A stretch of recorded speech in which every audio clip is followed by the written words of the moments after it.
Betapa bangga hati kami punya Allah seperti Engkau. Karena Tuhan, kerajaan yang kami terima adalah kerajaan yang tidak tergoncangkan. Terima kasih kami boleh mengenal-Mu.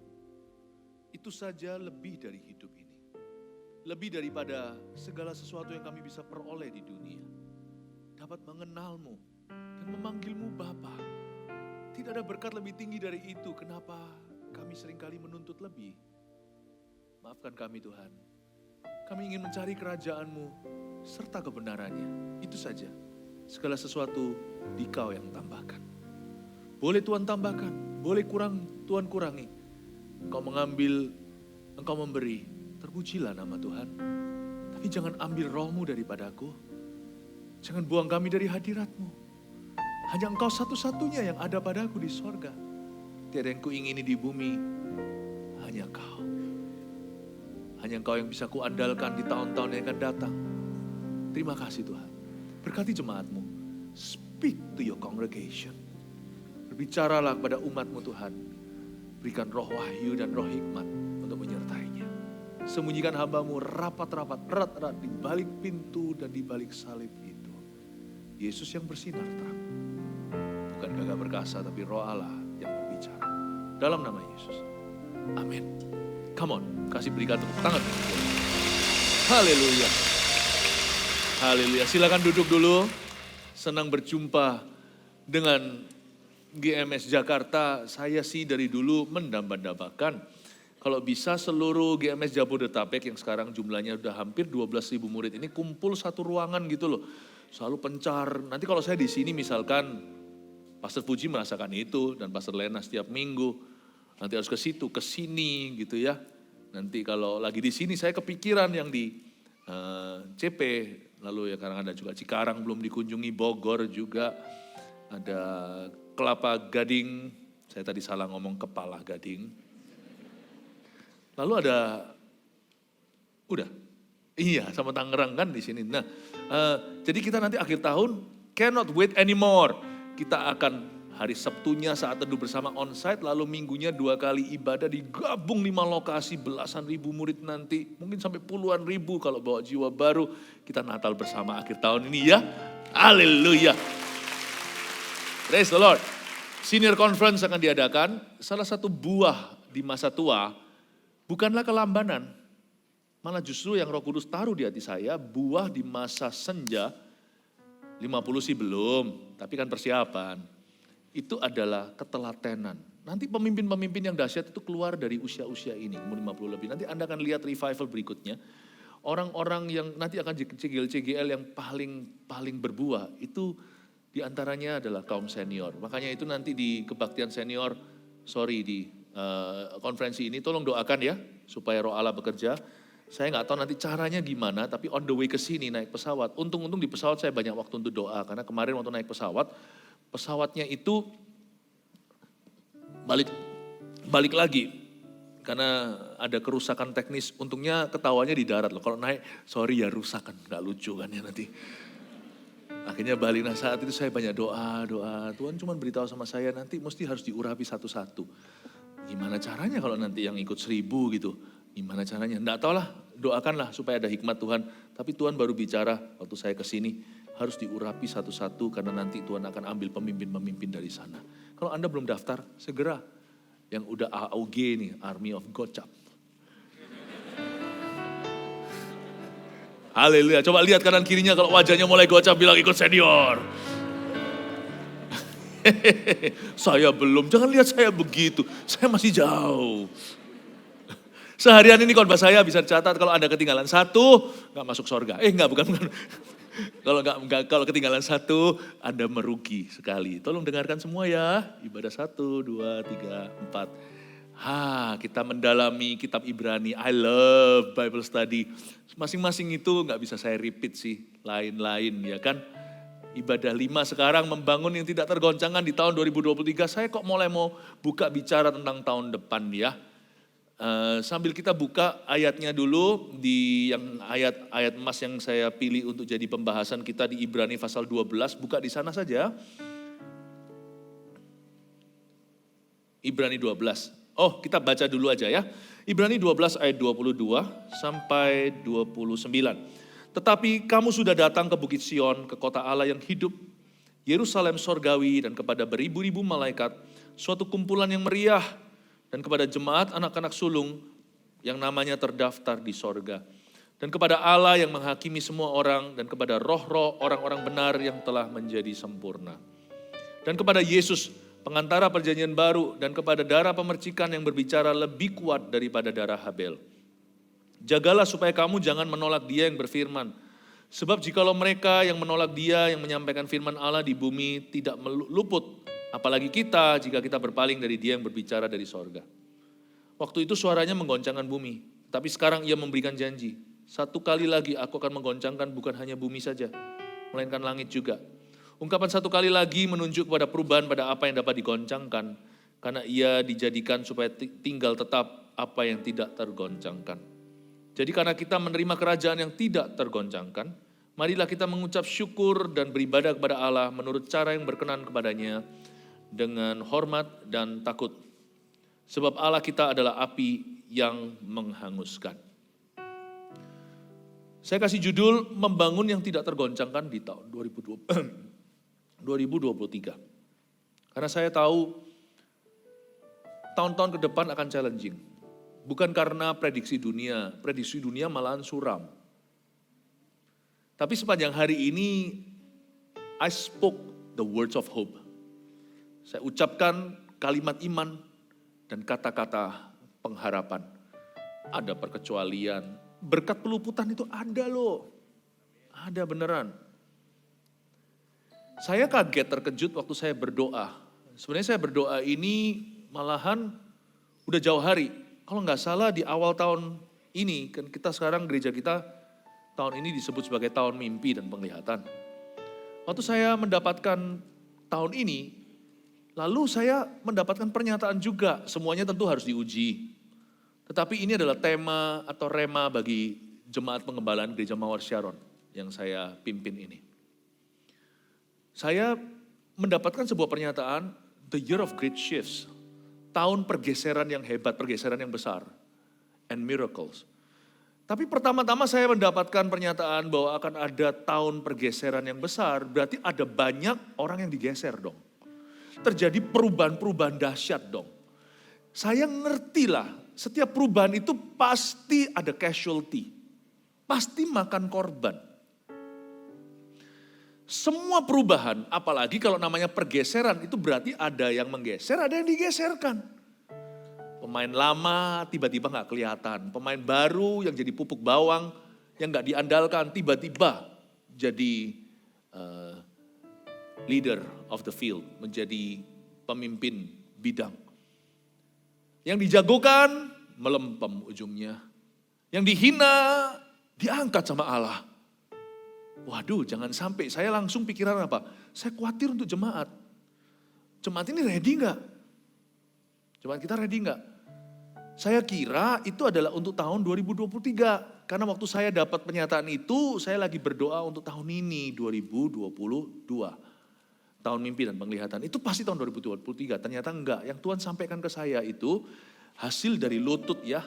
Kalau orang Surabaya bilang bondo dengkul. Saya cuma modal lutut, berdoa, cari wajah Tuhan. Karena kami pemimpin rohani ini harus masuk 1 kilometer dulu. Kami tidak maha tahu, kami sama nggak taunya dengan Anda. Sama kurang tahu 11-12 lah undi. Cuman jangan jadi pemimpin kalau kita nggak wake up earlier. Nggak bangun lebih pagi. Kalau kita nggak berdoanya sedikit lebih banyak. Kalau kita nggak merenungkan Alkitabnya lebih dalam. Dan kalau kita tidak cari Tuhan dulu, orang gak butuh motivasi kok, orang butuh jawaban. Orang butuh jawaban. Makanya waktu saya masuk ke hadirat Tuhan, Tuhan nyatakan. Tahun pergeseran, saya bilang, Tuhan celaka dong. Nah ini jemaat yang kami kasih ini, untuk mereka kami berjaga-jaga. Bukankah pemimpin adalah orang-orang yang berjaga-jaga atas jiwa. Berarti Anda itu dijaga oleh kami, meskipun kita saling menjaga. Saya bilang, apakah ada orang-orang yang digeser itu adalah dari jemaat kami? Yang kami gembalakan, yang gembalakan Pastor Lena, Pastor Fuji. Apakah ada nanti yang akan digeser? Apakah ada yang nanti gugur, yang runtuh, yang jatuh? Tuhan, aku gak naif. Aku tahu setiap perubahan akan makan korban. Please tell me Tuhan. Please tell me Tuhan. Kalau boleh Tuhan Yesus, 1 juta murid itu nanti sebagai cetusan kami, cetusan iman. 1 juta murid itu jiwa-jiwa lamanya gak hilang, tapi ditambah jiwa baru. Jangan ada yang gugur dari antara kami. Terus habis itu seperti Roh Kudus berkata, tergantung. Hasil akhirnya tergantung karena kerajaan Allah itu semi manual. Kita juga punya pilihan, kita bukan Pinocchio soalnya.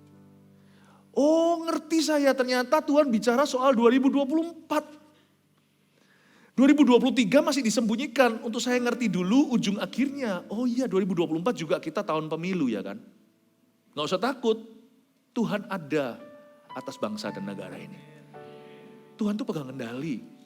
Kalau masih ada aja 10 orang yang benar berdoa untuk negeri ini gak mungkin dilepas sama Tuhan Yesus. Mana ada 10 banyak nih. Gak hanya 10 saja. Lalu jelaslah 2023, saya tanya Tuhan lalu apa yang harus kami lakukan di tahun 2023? Yaitu sebelum tahun pergeseran itu, apa yang harus kami persiapkan Tuhan untuk bisnis jemaat, untuk kehidupan mereka, masa depan, sekolahnya, karirnya, ministry, pelayanannya, gereja, visi. What must we do? Keluarlah pernyataan ini, the year, tahun 2023 adalah tahun doa, tahun menabur doa dan menuai sukacita. The year of sowing prayer and reaping joy. Bukan reaping, bukan menuai dengan sukacita loh ya. Yang dituai pertama-tama sukacita. Orang yang berdoa akan bersukacita. Tuhan ngomong orang yang berdoa akan bersukacita. Kamu gak usah takut karena kalau orang berdoa tahu ada Tuhan di hidupnya. Ada pembelaan, ada penyertaan, ada peluputan Tuhan. Ngerti aku. Lalu yang gak berdoa gimana? Ya temukan sendiri aritmatikanya. Yang gak berdoa gimana? 1 tambah 1 adalah 2. 2 kurang 1 ya 1. 2 kurang 2 ya 0. Tidak berdoa, ya tidak akan menuai sukacita. Kalau Anda pun bisa beruntung punya uang, bisa bisa profitable bisnisnya. Nggak tentu juga ada berkat Tuhan di sana. So janganlah hati kita ke materi tahun 2023-2024. Hati kita harus ke rohani. Bangun hal-hal yang sifatnya esensial dalam rencana Allah. Bangun hubungan keluargamu. Bangun kerohanian hubunganmu dengan Kristus dulu. Menuai sukacita. Ya Tuhan aku mengerti, aku harus ajarkan. Berarti tahun depan hati-hati yang kau taburkan. Bangunlah apa yang tidak tergoncangkan. Kalau kita bangun sesuatu yang asal-asalan, ya jangan heran. Apalagi kalau kita bangun sesuatu, nabur sesuatu yang sia-sia. Jangan heran kalau kita menuai yang sia-sia pula. Saya tergerak sekali, saya mau ke Tangerang nih. Saya hari ini mau khotbah di streaming ke semua Jabodetabek. Saya kira ya Tuhan saya harus sounding karena nanti ketemu lagi kita Christmas kemudian. I need to prepare you ahead of time. Supaya kita siapkan dulu. Anda mau bangun kebun-kebunan harus shopping biji loh. Cari yang unggul dong bibitnya. Itu saya pernah makan itu stroberinya Jepang sama atau yang Korea itu gede-gede. Itu saya beruntung dibawakan teman. Itu enak banget. Memang perlu hawa dingin sih, jadi semi manual, tetap perlu iklim. Tapi sekalipun iklimnya dingin, kalau benihnya bukan itu, ya nggak jadi yang segitu. Itu namanya bibit unggul. Hati-hati benih apa yang kau bawa tahun depan. Makanya itu bawalah dirimu dulu ke Bukit Sion. Kita baca sekarang ayat 22. Tetapi kamu sudah datang ke Bukit Sion, ke kota Allah yang hidup, Yerusalem sorgawi, dan kepada beribu-ribu malaikat, suatu kumpulan yang meriah. Ayat 22 itu seperti perkumpulan doa ya. Kalau Anda baca loh, seperti pertemuan doa gak sih? We are standing on holy ground, and I know that there are angels all around. Kita berdiri di tahta suci, di tanah sucinya. Ada malaikat sekeliling kita. Bersama malaikat di sorga. Nyanyikan kidung pujian. Bermazmur bagimu. Muliakan namamu. Yesus aku memujimu. Tanganku ku angkat padamu. Kelihatannya kayak kebaktian dia. Kayak ibadah. seperti perjumpaan yang disengaja dengan Allah. Ayat 22 ini yang disebut bukan latihan badani yang sementara atau terbatas sifatnya. Ini adalah latihan rohani yang sifatnya kekal dan lebih mantap lah ceritanya. Kehidupan manusia itu, kebahagiaan dan kelengkapan hidupnya, semua kepuasan batin dan segala rencana Allah itu lebih banyak bergantung dengan latihan badani daripada kita nge-gym. Latihan rohani daripada kita nge-gym. Nge-gym saja nggak tentu kita akan happy pernikahannya. Ternyata sebagian besar kehidupan kita itu non-material kuncinya. Non-physical, tidak jasmani. Makanya dari sini ayat inilah saya langsung tahu kelihatannya ini kami sekarang sudah datang ke Bukit Sion, ke kota Allah yang hidup. Ku mendaki ke Bukit Sion, ku jalani bersama-sama. Ku mendaki ke Bukit Sion. Suatu kumpulan yang meriah tuh. Ada malaikat lagi yang gak kelihatan. Ku jalani bergandeng tangan. Haleluya, oh haleluya. Ku jalani bersama-sama. Haleluya, oh haleluya. Ku jalani bergandeng tangan. Kayaknya ayat 22 ini bukan Bukit Sion beneran karena ini kiasan. Tapi sebenarnya Bukit Sion ada artinya. Bukit Sion itu adalah bukit di atasnya dibangun bait suci. Hari ini namanya Yerusalem. Yerusalem itu selalu berapa derajat lebih sejuk daripada utara di Nazaret dan di Galilea. Galilea itu lebih panas, kalau di Yerusalem itu lebih dingin. Karena dia itu kota yang lebih tinggi di atas permukaan laut. Yang paling rendah juga di selatan. Luar biasa, titik terendah bumi namanya Laut Mati. Tapi Bukit Sion itulah tempat didirikan kota Yerusalem, bait suci. Di atas itu pernah ada juga namanya Tanah Araunah. Tempat sekarang bait Allah, atau sekarang yang di daerah sengketa bangsa-bangsa itu loh, daerah suci yang disakralkan. Perang-perangan di sana terus rebutan. Bukit Sion itu juga tempat di mana Daud mempersembahkan korban. Tanah Araunah yang dibeli zaman dulu oleh nenek moyang Israel. Tanah Sion, Bukit Sion itu adalah ada ceritanya. Tapi Bukit Sion di sini itu ayat sebelumnya kita belum baca. Ayat-ayat sebelumnya itu memberikan comparison atau perbandingan antara datang ke Bukit Sion atau ke Sinai. Sinai itu ada di area daerah Mesir sana. Ya, Sinai. Makanya itu orang kalau mau pergi ke Sinai harus pergi ke Mesir kan kalau mereka berziarah ke Israel. Dan Sinai yang di daerah Mesir situ itu padang gurun. Sinai itu menakutkan. Sinai itu bukan ibadah atau kebaktian. Sinai itu waktu Tuhan bicara, bahkan kalau hewan gak sengaja lewat atau pegang gunung itu harus dirajam mati. Sampai Musa pun ketakutan, bangsa Israel ngeri dan berkata, tolong hentikan Allah berbicara. Udah, kami biar dengar firman dari kamu aja secara gak langsung Musa. Kami takut dengarkan suara halilintar itu. Sinai. Jadi dari sini kita lihat comparisonnya. Yang satu adalah Allah yang ngeri. Yang menunjukkan kekudusannya dan manusia tidak worthy, tidak layak. Tapi yang satunya Allah yang personal, Allah yang sifatnya pribadi. Very inviting, sangat mengundang. Come into my presence, masuklah ke hadiratku. Sebab kamu sudah datang ke Bukit Sion. Ke kota Allah yang hidup. Di Bukit Sion itu ada suatu kejadian yang membuat kita bisa masuk ke hadirat Allah seenaknya. Bukan sembarangan atau semena-mena, kapan saja maksudnya. Ketika tirai itu di bait suci robek dari atas ke bawah, namanya Golgota atau Kalvari, yaitu Yerusalem, kota kuno itu. Saya ulang, tapi kamu sudah datang ke Bukit Sion, ke kota Allah yang hidup. Yerusalem sorgawi, ini bukan ziarah ke Yerusalem loh ya, ini kiasan, ini arti spiritualnya. Dan kepada beribu-ribu malaikat, suatu kumpulan yang meriah, karena kamu datang. Karena kamu check in, sesuatu akan beda check outnya. Listen very well. Apapun yang tidak tergoncangkan tahun depan adalah sesuatu yang kau bawa ke hadirat Allah. Tidak kau bawa ke hadirat Tuhan, check outnya juga tidak jaminan. Sia-sialah kau membangun rumah kalau bukan aku yang membangunnya. Jadi kita harus tahu dulu satu prinsip sederhana.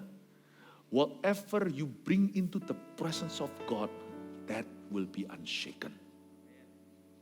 Mau tahu kenapa enggak?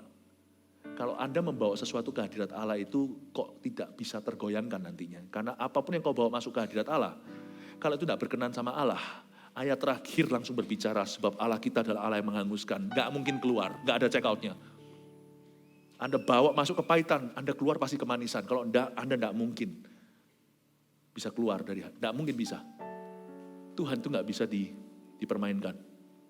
Makanya satu-satunya sensor, apapun yang dari Tuhan di hidupmu harus kau bawa masuk ke dalam hadirat Tuhan. Segala sesuatu yang kau gumulkan dengan Tuhan, itu yang nanti beda. Sedangkan orang lain lihat suksesmu karena pengurapan, mereka mau coba niru, nggak bisa. Misalkan kalau pengkhotbah mau khotbahnya plek sama Anda, orang bisa heran, khotbahnya biasa loh, kok bisa berkuasa. Orang punya toko sama, kalau perlu hijack semua chef Anda. Coba, jangan nantang tapi ayo hijack, ayo silakan. Anda kalau di hijack salah sendiri. Nggak bisa, mau di hijack gimana pun dibuat plek, jiplak sama copycat. Harganya banting lebih murah 75.000, 150.000 satu porsinya. Tetap paling rame bentar tutup, kemudian Anda cuma sepi sebentar lalu nanti redemption nanti akan ditebus, kemudian seperti seolah-olah Tuhan simpan sebentar lalu bunganya diberikan. Berkatnya orang di sebelah sana yang niru Anda, tapi bukan hasil doa, cuman sirik atau iri saja, itu hanya seperti kembang tidur. Atau hamil anggur.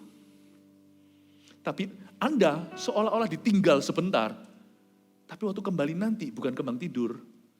Tuhan memberikan kepada yang dikasihnya waktu dia tidur, tanpa disadari besok buka toko, loh dari mana semuanya? Tuhan sudah simpan, diberikan sampai bunga-bunganya, sana kembang tidur, Anda dikasih bunga. Di bunga beneran. Bapak Ibu Saudara yang saya kasih, saya mendapatkan satu pernyataan simple yang saya ajarkan hari ini. Sebenarnya khotbah saya yang ibadah ini khususnya, not simply just teaching, but prophesying. Bukan hanya mengajar, saya bernubuat dalam pengajaran. Bahwa apapun yang kau bawa ke dalam hadirat Allah, dengan sungguh-sungguh kau gumulkan.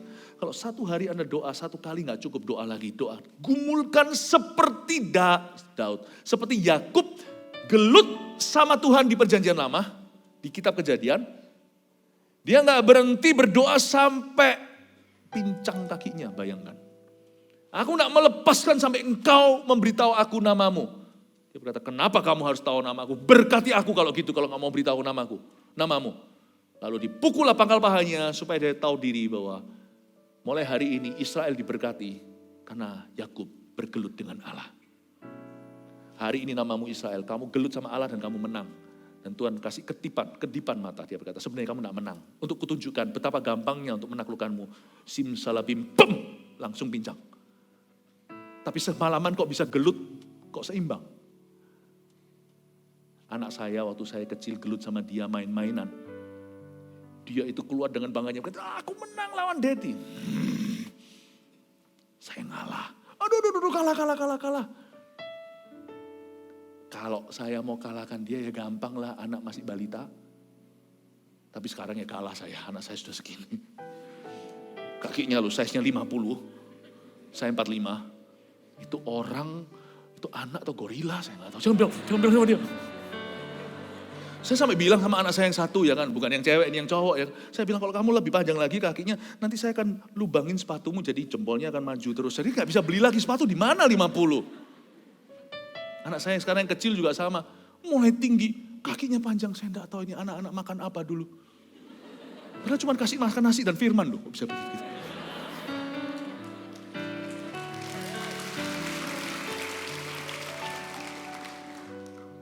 You see? Apapun yang Anda bawa masuk ke dalam hadirat Tuhan. Israel itu diberkati karena Yakub gelut sama Tuhan. Jangan skip bergumul dengan Sang Maha Kuasa. Di tempat tersembunyi. Jangan selalu sibuknya sosial media. Lalu pencitraan. Kelihatannya happy ya pernikahannya tapi rapuh berantem terus gak keruan. Mendingan bangun mesbah keluarga daripada sibuk foto-fotoan. Saya nggak anti itu, boleh silakan. Tapi itu bukan intinya. Kalau Anda mau pelayanan Anda sungguh-sungguh diberkati. Dan Anda mesti harus masuk dalam ruang doa. Doa benar. Dia bisa gini, dia bisa gitu. Gak usah compare dirimu dengan orang lain nanti sombong atau minder. Apapun yang menghasilkan, Tuhan harus membangunnya. Dan Tuhan tidak pernah membangun di tempat terang. Tuhan selalu membangun di tempat privat. Whatever you say, apapun yang kita katakan, apapun yang kita dapatkan di tempat tersembunyi atau privat tadi, Tuhan yang akan broadcastkan nanti di tempat umum. Your power lays, kuasamu terletak di dalam tempat tersembunyi dengan Tuhan. Itulah Bukit Sion. Tetapi kamu sudah datang ke Bukit Sion, ke kota Allah yang hidup, Yerusalem sorgawi, kepada beribu-ribu malaikat, suatu kumpulan yang meriah. Baik itu bisnis Anda atau apa. Perhatikan dengan seksama. Bangunlah dari hadirat Allah. Jikalau bukan Tuhan yang menjaganya, sia-sialah orang bisa menjaganya. Orang senangnya kan 5 step gimana sukses. Tirulah silakan, beda hasilnya. Soal parenting gimana, harus ini itu, harus kasih motivasi. Percayalah nanti ujungnya yang bisa besarkan anak kita itu hanya Tuhan di ruang doa kita. Saya gak ajari kita doa melulu, gak bekerja, gak kerja, gak usah makan, kata Tesalonika. Tapi hari-hari ini menurut saya lebih jomplang sih. Jarang ada orang yang doa. Ada sih orang yang aneh, yang cuma maunya doa tapi gak pernah memberikan nafkah. Apalagi dia adalah kepala keluarga. Kalau sama yang seperti itu, saya akan dengan keras mengatakan, dengan tegas mengatakan, berhentilah berdoa. Mana ada pendeta suruh orang berhenti berdoa, I will do it. Stop praying, start working. Stop talking, start acting. Saya akan bicara seperti itu dengan terus terang. Berhenti berdoa, mulai kerja. Berhenti ngomong doang, mulai melangkah.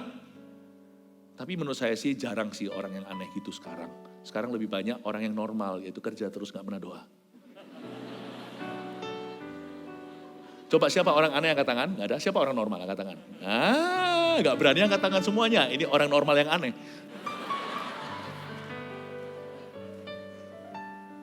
Mau belajar. S1, S2. Gak tentu, percayalah. Gak tentu garansi you have a good job. Ingat prinsip ini, dear jemaat. Whatever apapun yang kau godok di dapur Allah, yaitu di dalam hadirat Allah. Termasuk di dalamnya, saya janji Anda akan diaduk-aduk oleh Allah. Gak ada orang bisa doa itu memanipulasi Tuhan. Semua orang yang berdoa sungguhan, either antara dia bahasa Hokian betahan, dia terpental keluar, atau dia tetap di dalam dan keluar api yang dihanguskan, tinggal proteinnya. Semua lemaknya terbakar. God is easy to deal with, but is also so hard to deal with. Take it from me. Sudah, terimalah kata-kata ini dari saya. Saya belum kenal Tuhan lebih lama dari beberapa Anda. Tapi saya cukup mengenal Tuhan lebih dalam selama 30 tahun ini. Tuhan itu gampang dealingnya. Karena Tuhan itu gak pernah pelin-pelan. Enak ngomong sama Tuhan itu keluar dalam sama, gak ada pertukaran bayangan. Ngomong sama orang itu lebih menjengkelkan. Dia maksudnya apa? Kalau Tuhan ya itu maksudnya, gak ada maksudnya apa. Tuhan itu berkata aku ya, tidak. Aku ya dan amin. Kalau enggak aku bilang tidak. Enak sama Tuhan, gampang, mudah sekali bergaul dengan Tuhan. Makanya orang berkata bergaul sama Tuhan itu untuk orang istimewa. Oh itu orang salah ngomong begitu. Bergaul sama Tuhan itu susah sekali, Tuhan gak kelihatan. Tak beritahu ya, sama orang yang kelihatan lebih membingungkan. Ada bagus bajumu Ci. Memuji atau iri? Kalau Tuhan memujimu, dia memujimu. Kalau dia menegurmu. Lebih baik gak kelihatan. Dia apa adanya. Supaya kita tidak terpukau dengan sesuatu, misalnya kilauan. Supaya kita bisa lihat karakternya, jangan lihat Tuhan. Jangan lihat fisiknya. Nanti ada waktunya kalau karakter kita sudah teruji, kita ke sorga, kita akan lihat Tuhan anyway. Bergaul sama Tuhan itu gampang. Tapi ya, saya peringatkan ya, susah banget. Tuhan itu satu pribadi yang saya gak bisa tekukkan. Setan bisa takluk. Kita pakai, dalam nama Yesus dia takluk. Tuhan, don't even try. Dia kalau sudah berkata, no. Ayolah, no. Musa kurang dekat apa sama Tuhan? Merengek-rengek kan, ayolah aku masuklah ke tanah perjanjian, ayolah masuk tanah Kanaan. Tuhan bilang, don't talk to me about that anymore. Coba baca tuh. Don't even try to talk to me about that anymore. Tapi Tuhan tuh baik ya. Musa masuk loh. Musa masuk. Masuk ke Bukit Sion. Langsung gak tanggung-tanggung. Dulu mau masuk sama Yosua, sekarang masuknya sama Yesua. Masuk sama Yesus. Berdiri di sampingnya dengan Elia. Wow, retreat di sana. Mau dibuatkan tenda. Musa masuk. Tapi kalau sama Tuhan, gak bisa ditekuk. Tunggu nanti Musa di sorga, Tuhan kata, kasihan deh lu. Sini. Bapak bilang, turun. Briefing. Kamu pakai seragammu seperti ini anak-anak tadi yang S-Pro. Yang kayak ini, S-Pro. Kamu briefing. Elia, kamu briefing putra Allah. Yesus dari sisi kitab Nabi. Musa, kamu dari kitab Taurat. Briefing. Begini ya nanti. Bukannya Yesus gak mau tahu. Tapi Yesus juga anak manusia. Semua yang Tuhan katakan di Kalvari, di atas hal penyalipannya. Itu semua sudah ada briefingnya di Taurat. Sudah selesai. Aku haus. Semua itu gak ada keisengan. Semua itu dalam nubuatan. Kamu masuk ke sana. Ya sudahlah. Mestinya bukan kamu mungkin yang turun. Mestinya Henok misalkan. Gak tahu ya, ini saya spekulasi. Tapi Musa aja turun. Kasihan kamu. Ngenes sekali. Terus setiap kali melihatin Kanaan. Aku pengen ke Kanaan. Ya sudah kamu turun sekarang. Tuhan itu tidak perlu kau kandani. Paham maksudnya? Dia tahu sendiri. Dia maha smart. Jangan coba outsmart him. Jangan coba kita itu sok kenal, sok dekat. Saya paling takut ngeri sama Tuhan, tapi saya paling happy dan cinta juga Tuhan. Aneh ya, satu pribadi ini membuat saya nano-nano perasaan. Saya paling happy kalau sama Tuhan, ketemu Tuhan, seperti yang kalau anjing saya ketemu saya. Wah, saya senang sekali masuk kalau saya menyembunyikan sesuatu atau kalau hati nurani saya menuduh ada sesuatu yang memang harus saya bereskan. Percayalah, Anda tidak bisa basa-basi, orang lain bisa ya. Kalau mungkin ngomong sesuatu yang penting lalu Anda ngomong, rambutnya bagus ya, iya rambutku tuh nyalon di sini. Langsung gampang sekali dialihkan. Tuhan gak bisa gitu. Kembali lagi. Nah Tuhan begini ya, kembali lagi. Bagaimana dengan dosamu itu? Tapi Tuhan itu ya bagus ya Tuhan. Kemarin kebangun, wah aku percaya Tuhan. Seluruh bumi akan penuh kemuliaan-Mu. Kamu jangan terlalu rohani, kata Tuhan. Gimana dengan dosamu? Gak bisa ditekuk. Don't even try. Don't even try. Makanya semua yang masuk ke hadirat Allah sudah disensor oleh sorga. Tapi doa juga bisa basa-basi loh. Doa yang gitu lihat ya, kalau Anda semakin doa, semakin gak dengar suara Allah, berarti Anda ngotot doanya. Apa yang kau doakan tidak kau pakai untuk hawa nafsumu. Sebab doa yang sesungguhnya pasti Tuhan berbicara setelahnya. Kalau gak bicara berarti Tuhan diemin. Kalau diam ayat yang tepat adalah be still and know that I am God. Diam. Dan ketahuilah bahwa aku adalah Allah. Kamu jangan banyak bicara. Tuhan aku mau gini. Tuhan itu baru ramah ketika kita itu menyerah. Oh ya Tuhan, oh kasihan sini. Musa kamu turun ke Kanaan. Tapi waktu Musa, ayolah Tuhan.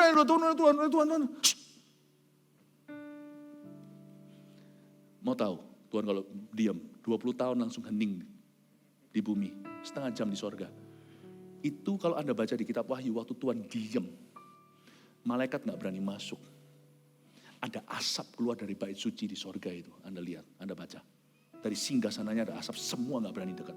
Elia semua ngeri, meskipun mereka sudah selamat, mereka semua sudah ada di sorga, Musa segala. Gak ada satupun orang kudus, gak ada satupun ribuan malaikatnya yang berani mendekat.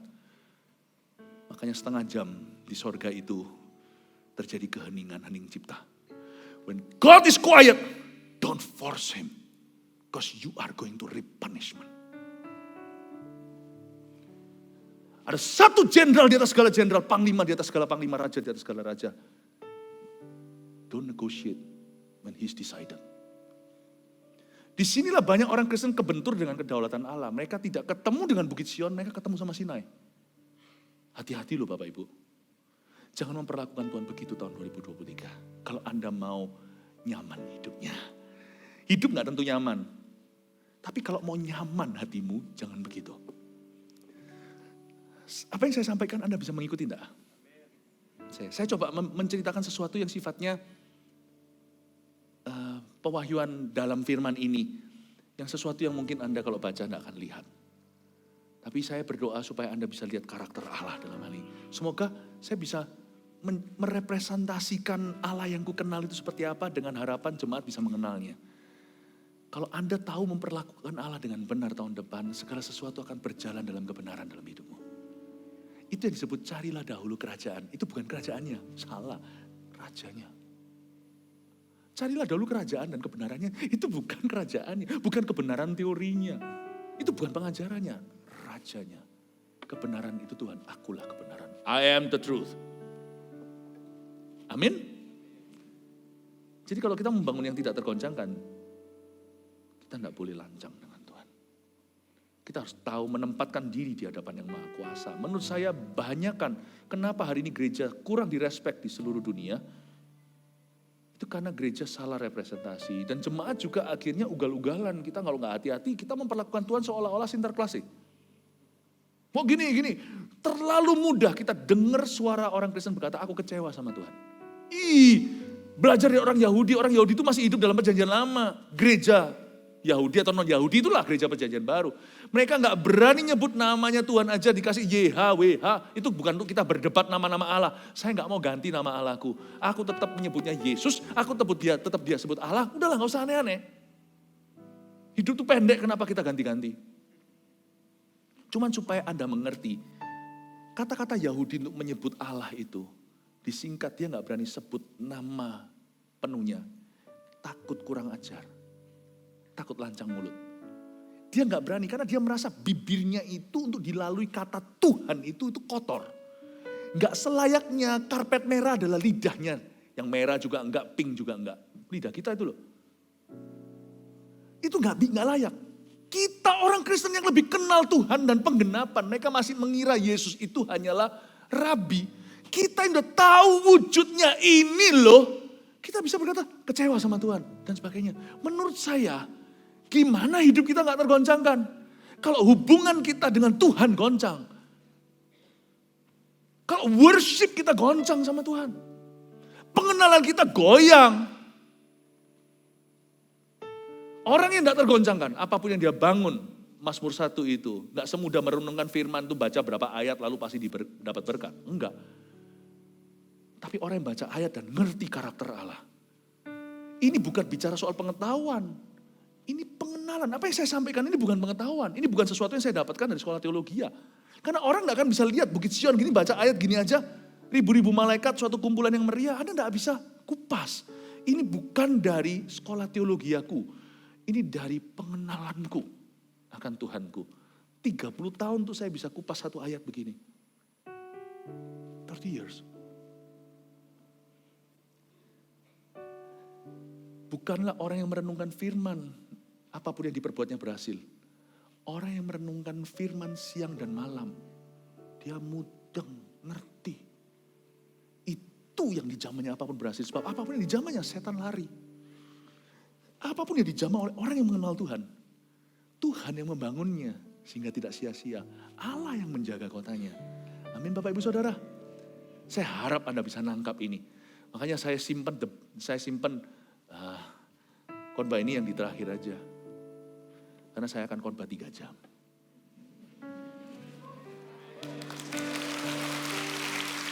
Enggak. Thank you. Saya tahu Anda haus. Antri tadi itu. Saya tadi pagi kelihatan jemaat antri. Saya sama Pastor Fuji lari sampai ke belakang gitu.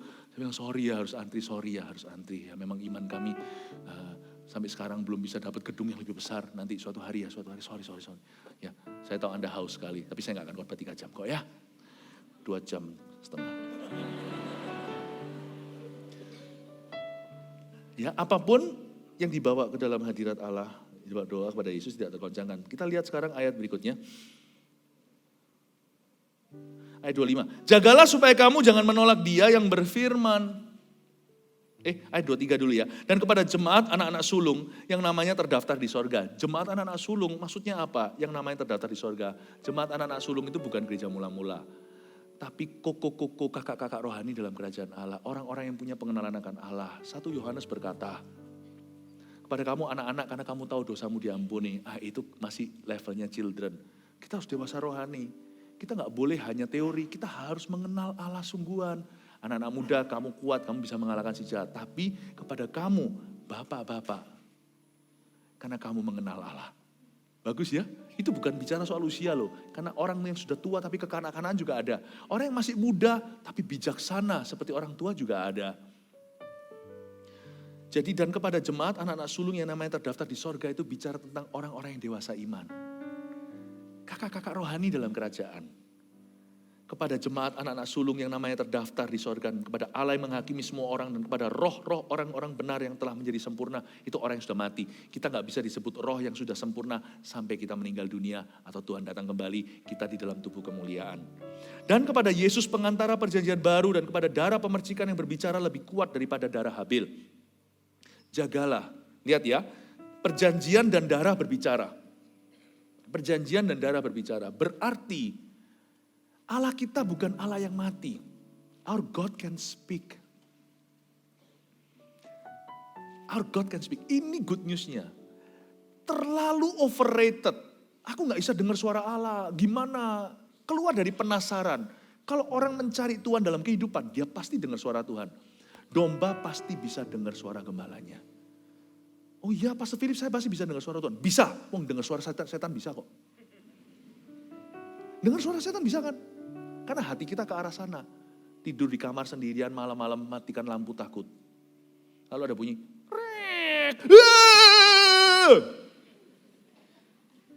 Kok yakin setan? Tapi kalau hadirat Tuhan mana gak kerasa hadirat Tuhan? Kok cuma begini doang? Tuhan underrated, setan overrated. Dengan suara setan bisa gak? Bisa. Anda gak suka sama setan? Menjengkelkan. Anda tahu di dalam hati, tahu aja gak ada yang beritahu. Bahwa Anda digoda untuk membenci. Tapi kalau Tuhan bicara, kita gak dengar. Masa Tuhan? Karena kita terlalu banyak bertanya, Tuhan atau pikiranku? Kita memperkeruh. Bisa kok, bisa. Tapi gak usah banyak tanya, dengar suara Tuhan itu gimana. Yang pasti kita tahu lah teorinya, harus selalu sesuai firman. Tapi sebenarnya gak usah teori lah. Orang kalau cari Tuhan, pasti dengar suaranya. Cuman mungkin secara kognitif atau secara otak kita gak tahu tadinya Tuhan berfirman. Nanti setelahnya kita tahu, oh ternyata. Tapi untungnya, waktu Tuhan berfirman, kita kalau hatinya baik, hatinya nurut sama Tuhan. Meskipun kita gak tahu pasti, gak tahu yakin 100% itu suara Tuhan. Tapi waktu kita jalani, buktinya kita juga mau tuh menjalaninya. Nanti setelah lewat kita berkata, Tuhan berbicara ternyata sama aku.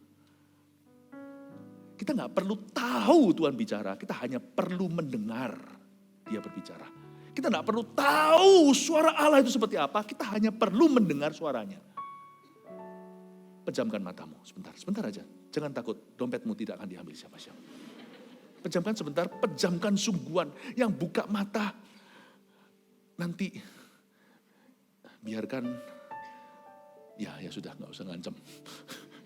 Oke ya. Shalom, suara siapa ini? Halo, suara siapa? Oke, bisa dibuka matanya. Tahu suara saya? Coba jelaskan suara saya kayak apa. Serak-serak basah? Ya enggak. Suaranya merdu, tinggi? Ya enggak. You just know it. You just know it. Anda tahu aja. Kenapa? Karena dari tadi kita sudah jalan berapa menit ini, saya bicara. Anda udah terbiasa. Waktu kita baca Alkitab, kita tahu aja nanti tiba-tiba continuation atau kelanjutannya ada suara Tuhan menuntunmu ke kiri kanan.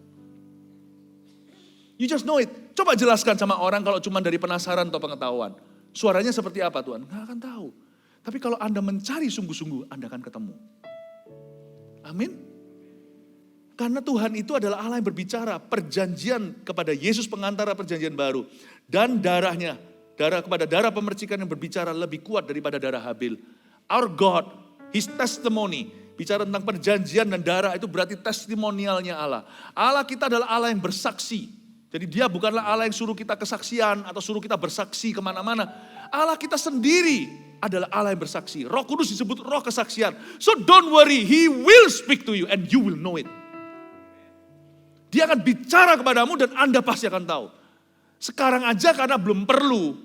Anda enggak tahu, jadi kalau mau dirumuskan, dipikirkan, enggak ketemu. Gimana ya? Tapi waktu nanti Anda butuh, Anda pasti tahu. Yes, itu loh tadi.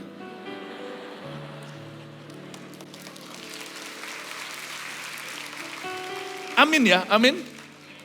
Sekarang saya tunjukkan ayat 25. Jagalah supaya kamu jangan menolak dia. Powerful ini. Kamu jangan menolak dia yang berfirman. Sebab jikalau mereka yang menolak dia yang menyampaikan firman Allah di bumi, tidak luput apalagi kita jika kita berpaling dari dia yang berbicara dari sorga. Waktu itu suaranya menggoncangkan bumi, tapi sekarang ia memberi janji, satu kali lagi aku akan menggoncangkan bukan hanya bumi saja, melainkan langit juga. Perhatikan lagi ayat ini. Ayat berapa tadi? Ayat 25. Jagalah supaya kamu jangan menolak dia yang berfirman. Kita justru jangan takut, jangan khawatir kalau kita nggak dengar suara Allah. Khawatirlah kalau dia bersuara, kita tahu, lalu kita pura-pura nggak tahu. Jangan menolak dia itu berarti nggak ada kata-kata jagalah supaya kamu jangan kelewatan dia yang berfirman. Atau kamu jangan sampai luput dengan suaranya, nggak ada. Penulis Ibrani sangat yakin, domba pasti dengar suara gembalanya. Cuman kalau belum dengar ya memang belum waktu untuk, karena enggak butuh untuk itu. Bukan butuh untuk itu, kadang-kadang kita paksa Tuhan bicara karena nafsu. Ya Tuhan enggak mau ngomong lah.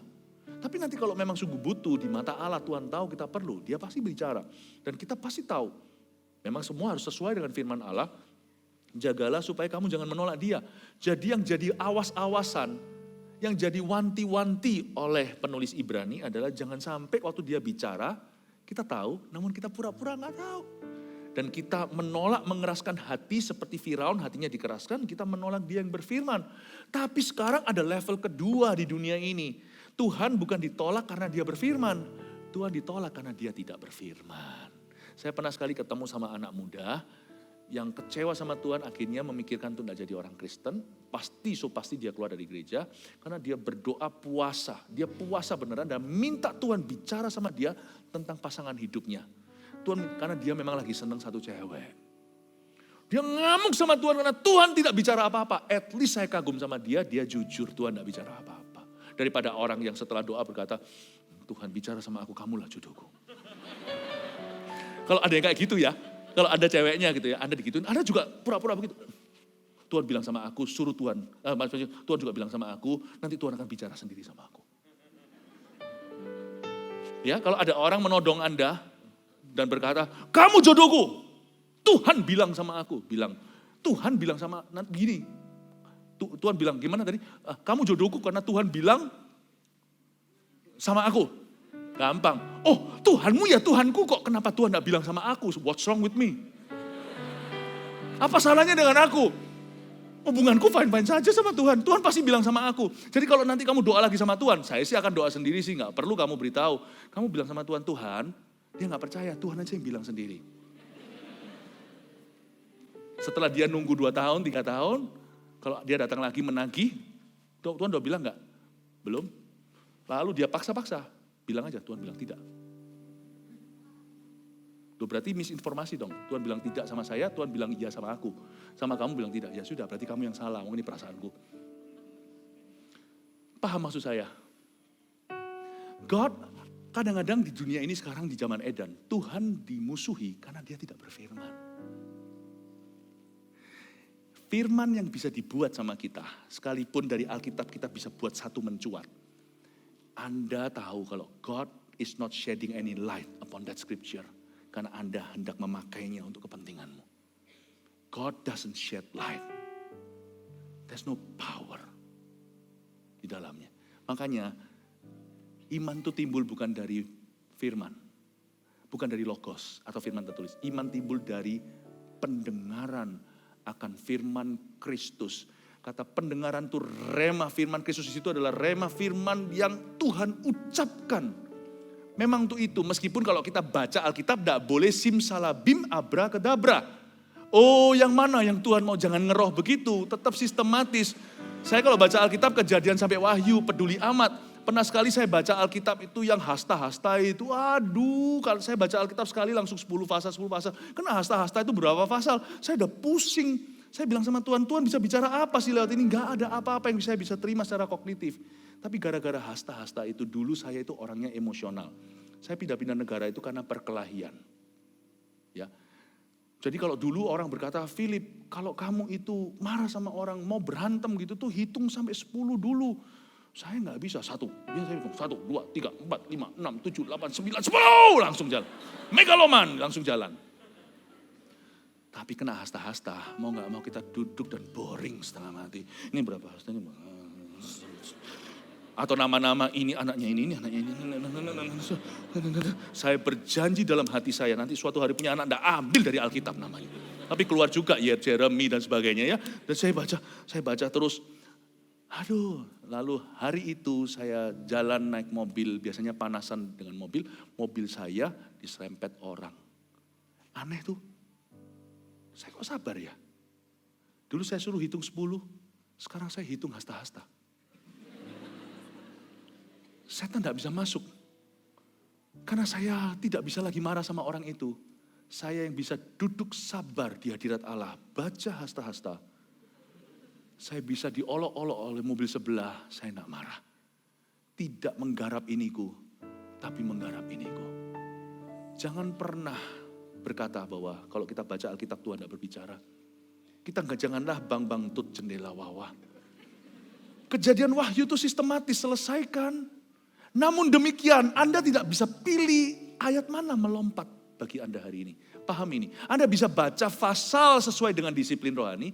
Anda tidak bisa tentukan ayat mana yang melompat. Dan itulah rema. Pendengaran oleh firman Kristus, kata firman itu sendiri rema. Kristus itu urapan, artinya Mesias yang diurapi oleh Allah. Bukan cuma firmannya itu rema yang melompat, tapi juga ada urapan Tuhan di sana. Nah, ini yang menjadikan apa yang ada dari yang tidak ada. Ini dia.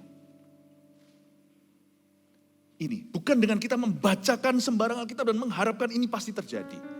Kita harus disiplin rohani, makan rohani, merenungkan semuanya. Karena semuanya itu, rema gak rema ada arti yang kita bisa petik hari ini.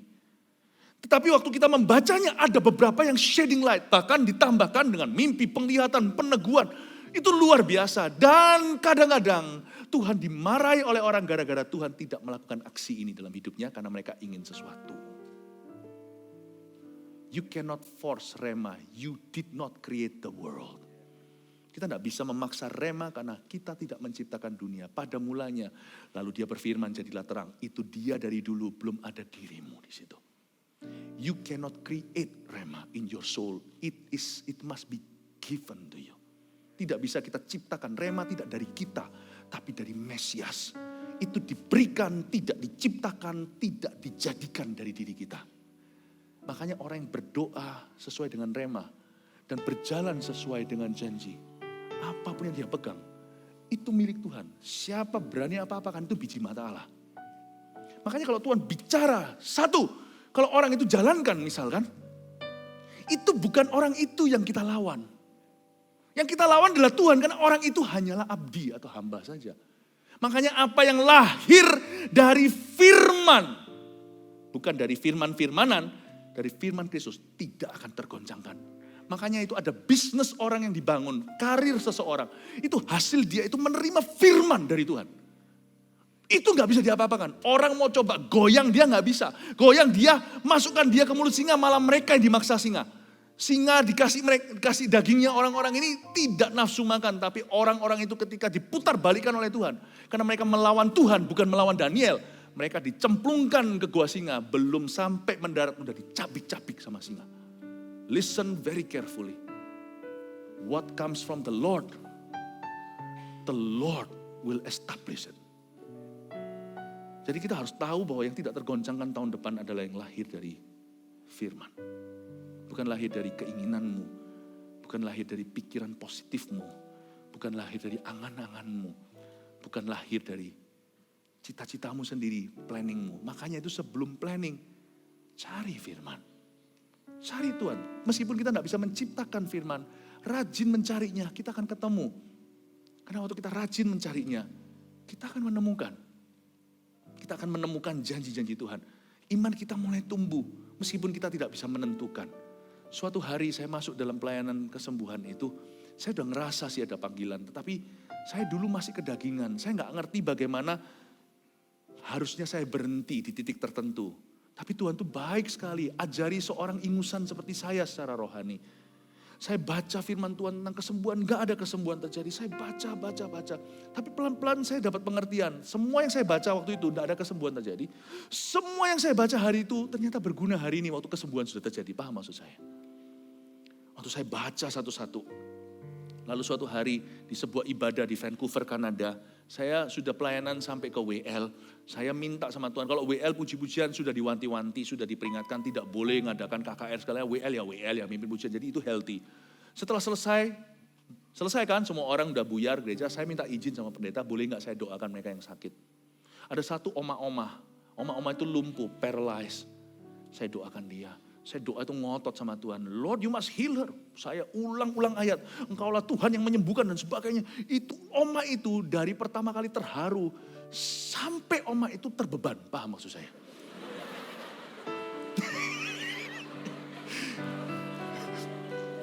Dia dari percaya sama saya sampai dia harus jalan demi saya. Kalau saya tahu gimana, kasihan. Oma itu goyang-goyangkan kakinya.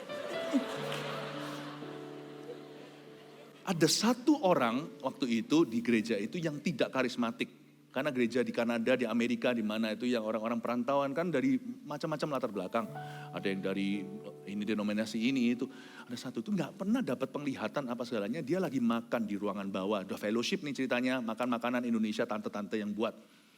Lalu tiba-tiba dia melihat Tuhan ditata. Enggak pernah nih. Orang kalau sering bilang penglihatan, orang gitu ya kita bisa uji dulu. Tapi kalau orang enggak pernah dan anti itu tiba-tiba melihat sesuatu, Anda enggak usah uji lah. Enggak, rasanya. Anda harus tahu mungkin dia melihat sesuatu. Nah beritanya Anda bisa uji apakah dari Tuhan atau setan. Dia sampai nangis, dia sampai gemetar berkata aku dapat penglihatan. Dalam penglihatan itu dia lihat Tuhan di atas tata, enggak kelihatan mukanya dan ngomong satu kalimat. Suruh Philip pulang.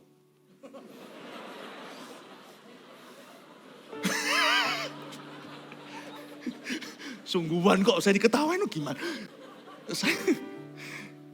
Waktuku belum tiba soalnya. Itu masa-masa di Before 30 kan ada di cerita saya itu waktu diambil itu karunia untuk ngajari saya untuk humble, untuk jadi menghamba dulu. Pujian saya mulai pelayanan yang simple. Tapi itu pelan-pelan saya mulai nekat kan, saya minta gitu dan suruh Philip pulang karena saya sudah 1 jam doakan oma itu. Oma itu bayangin capek loh.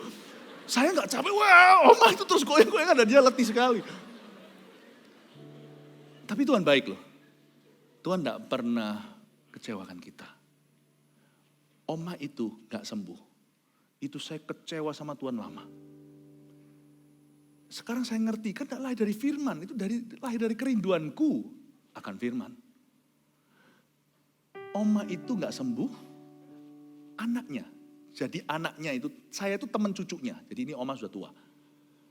Itu anaknya dia itu udah pria umur 55 ke atas, 55. Dan anaknya itu ngalami koroner. Dan sembuh seketika, sesuatu terjadi, saya gak taunya langsung hari itu.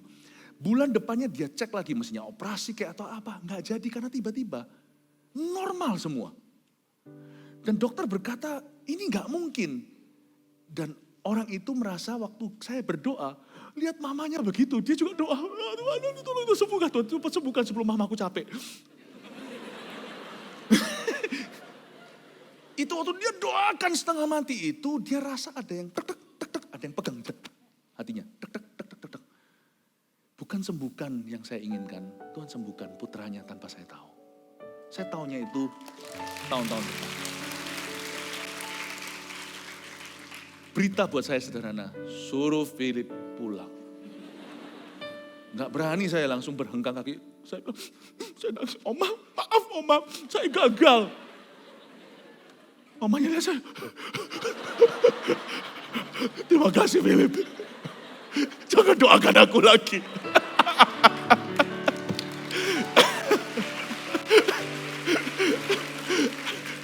We all have our stupidity. That's the stupid me. Apa yang tidak lahir dari firman ya? Yang terakhir aja, dengan ini selesai. Thank you sudah sabar-sabar di overtime sedikit, gak apa-apa ya. Saya dengar-dengar luar macet sekali.